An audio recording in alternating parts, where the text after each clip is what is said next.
O ponteiro dos segundos avança com um som metálico e pesado. A imagem começa a desbotar, tornando-se granulada.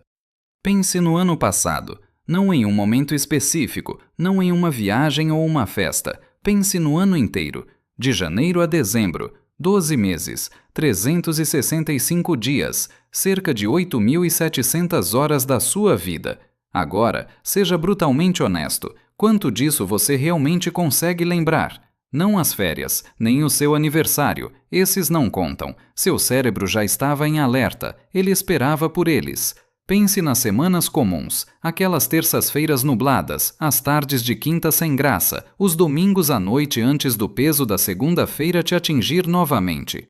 Ruas, tente puxar agora uma única imagem vívida de uma quarta-feira aleatória de março. Nada? Pois é, não há nada lá. E aqui está a parte que deveria fazer seu estômago revirar. Não é porque esses dias foram sem importância, é porque o seu cérebro nunca os gravou. Eles aconteceram de fato, você estava respirando, seu coração estava batendo, você estava lá, mas neurologicamente, de acordo com os registros da sua própria memória, esses dias nunca existiram, eles foram sumariamente deletados. Não pela passagem cruel do tempo, mas pelo seu próprio cérebro. E a pior parte, ninguém te avisou. Ninguém te sentou aos 18, 25 ou 30 anos e disse: escute com atenção, seu cérebro vai começar a apagar sua vida. Ano após ano, ele vai registrar cada vez menos, até que décadas inteiras pareçam um mero final de semana prolongado. O sistema que te formou, o mesmo que te disse para sentar, memorizar, repetir, especializar e obedecer, é a razão pela qual isso está acontecendo tão rápido. Richard Feynman rindo com um bongo nas mãos. Um físico chamado Richard Feynman sacou isso, não em um laboratório, nem através de uma equação elegante. Ele descobriu isso vivendo uma vida tão agressivamente diferente do que o sistema prescrevia que ele se tornou a prova viva de uma descoberta da neurociência que só seria publicada 30 anos após sua morte. E o que a ciência agora confirma não é apenas perturbador, é uma acusação direta contra tudo o que você aprendeu sobre como viver. Seu tempo não está acelerando porque você está ficando velho, ele está acelerando porque você foi treinado para permitir que isso aconteça. Para entender como fizeram isso com você, precisamos olhar para o que está acontecendo dentro do seu crânio agora mesmo, enquanto você ouve estas palavras.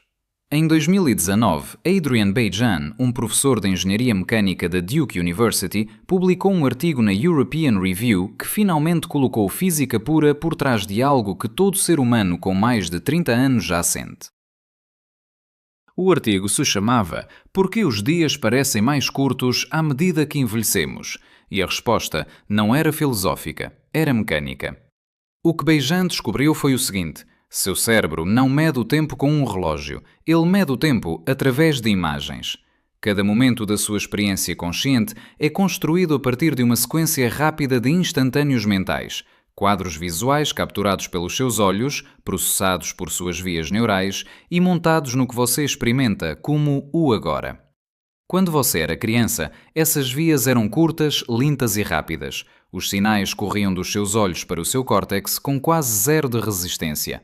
Naquela época, seu cérebro capturava a realidade em algo muito próximo da câmara lenta. Milhares de quadros mentais inundavam seu sistema por dia. Cada hora era densa em informação. Cada tarde era um oceano. Isso não é uma metáfora. Beijan mediu isso. Os olhos de um bebê fazem movimentos rápidos, que os cientistas chamam de sacadas, com uma frequência muito maior do que os olhos de um adulto. O sistema visual de uma criança está escaneando o mundo constantemente, puxando quantidades massivas de dados, codificando tudo, porque tudo é novo. O resultado é que um único dia para uma criança de 5 anos contém muito mais imagens mentais processadas do que um dia para um adulto de 50. Não é um pouco mais, é dramaticamente mais. E aqui está um mecanismo biológico que ninguém te revelou. À medida que você envelhece, duas coisas acontecem simultaneamente dentro do seu crânio. Primeiro, suas redes neurais tornam-se mais complexas. Mais conexões significam caminhos mais longos. Os sinais precisam viajar distâncias maiores para chegar ao mesmo destino. O processamento desacelera. Segundo, e esta é a parte que deveria te assustar, essas vias começam a se degradar fisicamente. Os nervos acumulam danos físicos ao longo do tempo. Pense nisso como a fiação velha de uma casa. Mais resistência, sinal mais fraco, transmissão lenta. O resultado combinado é brutal. Seu cérebro processa menos imagens por unidade de tempo. Sua velocidade de sacada cai. E como seu cérebro define a duração do tempo pelo número de novas imagens processadas, menos imagens significam menos tempo percebido. O relógio na parede ainda marca 24 horas, mas seu cérebro experimentou apenas 12, ou 8, ou 4. O resto não foi vivido, foi simplesmente ignorado pelo seu hardware. Isso não é uma teoria sobre sentimentos, é física, é degradação de sinal em hardware biológico. Significa que hoje seu cérebro captura apenas uma fração da realidade que capturava quando você tinha 10 anos. Você está literalmente vivendo menos vida por hora do que antes. Mas a pesquisa de Bejan explica apenas o hardware, a fiação. Ela não explica por que alguns parecem envelhecer fora do tempo muito mais rápido que outros. Por que os seus últimos 5 anos pareceram 1, enquanto os de outra pessoa pareceram 15. Para isso, precisamos de outra peça do quebra-cabeça. Precisamos voltar a 1951, a uma sala de aula no Rio de Janeiro, e a um físico que estava prestes a expor algo tão feio sobre a educação que um oficial do governo chamaria de câncer. Richard Feynman chegou ao Brasil para ensinar física avançada. A sala de aula dava para a Baía do Guanabara. A luz do sol batia na água todos os dias. E todos os dias, Feynman notava algo que o corroía. Seus alunos eram brilhantes em recitar. Você perguntava sobre o ângulo de Brewster, o ângulo específico em que a luz refletida se torna polarizada, e eles recitavam a definição do livro sem hesitar. Memória perfeita. Então, Feynman apontava para a janela, para a baía, para a luz real batendo na água real diante dos olhos deles, e pedia para aplicarem o que tinham dito. O resultado? Silêncio absoluto. Como ele escreveu em sua biografia, tudo era inteiramente memorizado, mas nada havia sido traduzido em palavras significativas. Se ele usasse as palavras-chave do livro, eles sabiam. Se dissesse "olhe para a água", o cérebro deles travava. Eles não tinham um arquivo mental para a realidade, apenas para o texto. O que Feynman testemunhou no Brasil não foi apenas uma falha educacional. Foi um mecanismo exato que faz seus anos desaparecerem. Quando você memoriza sem entender, quando repete sem processar, você treina seu cérebro para ignorar a realidade. Você constrói o equivalente neural de uma rodovia expressa que desvia de qualquer experiência real. A informação entra, é enviada para uma pasta já mapeada e nunca é codificada como uma memória nova. É a adaptação neural. Seu cérebro economiza energia recusando-se a processar o que considera redundante. Uma criança não tem quase nada mapeado, por isso tudo é processado e o tempo é vasto. Um adulto com 20 anos de rotina tem quase tudo mapeado. O sistema educacional e profissional acelera isso ao exigir que você otimize, especialize e repita padrões. Você está sendo treinado sistematicamente para construir rodovias de desvio cada vez mais grossas ao redor da sua própria existência. O resultado, o cérebro para de gravar, e quando ele para de gravar, o tempo colapsa, não porque o relógio mudou, mas porque não sobrou nada na sua memória para dar peso àquelas horas. Um estudo dos psicólogos Mark Whitman e Sandra Lenhoff com quase 500 pessoas revelou o padrão. O tempo acelera progressivamente a cada década, mas a matemática por trás disso é ainda mais perturbadora. Em 1877, Paul Jane propôs que cada ano parece mais curto porque se torna uma fração menor da sua vida total. Aos 5 anos, um ano é 20% da sua existência. Aos 50, é apenas 2%. O matemático Robert Lemlich refinou isso e descobriu que a percepção do tempo é proporcional à raiz quadrada da sua idade.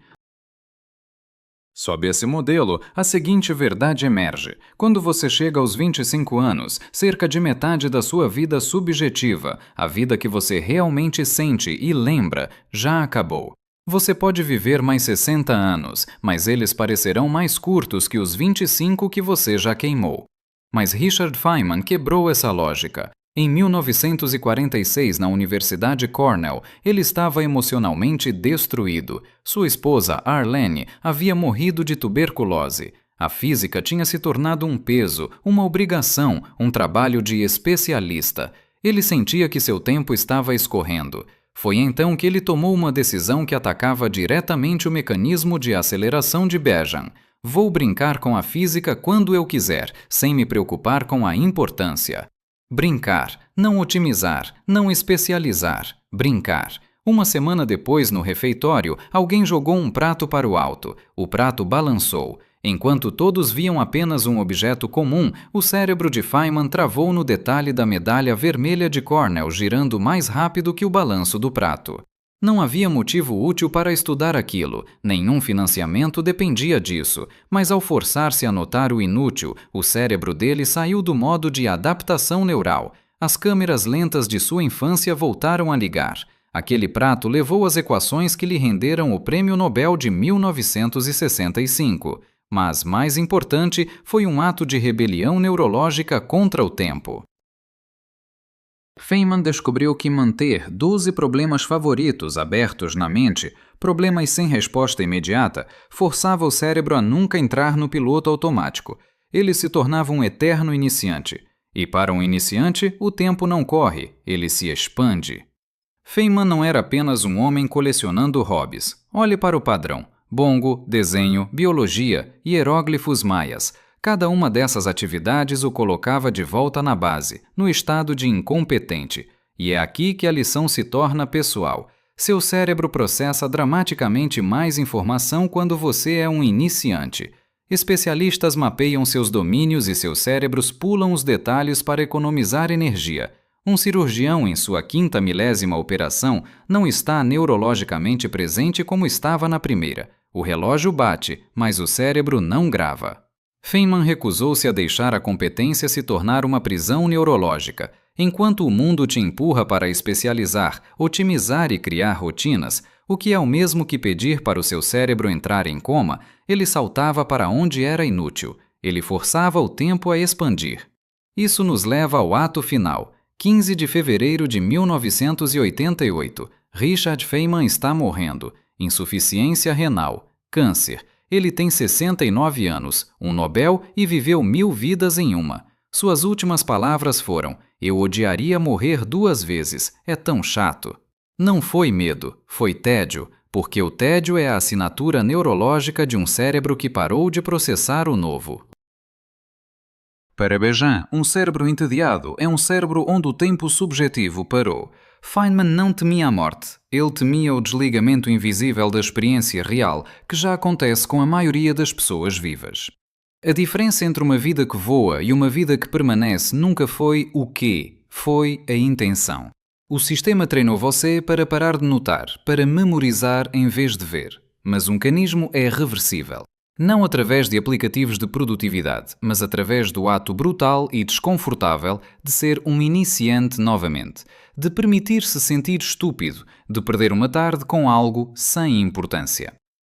O que chamamos de brincar é, na verdade, o único mecanismo conhecido para reverter o desaparecimento da sua vida. Os anos que você perdeu não voltam, mas os que restam ainda são uma luta. E agora você sabe contra o que está lutando, não contra o tempo, mas contra o sistema que ensina o seu cérebro a dormir de olhos abertos.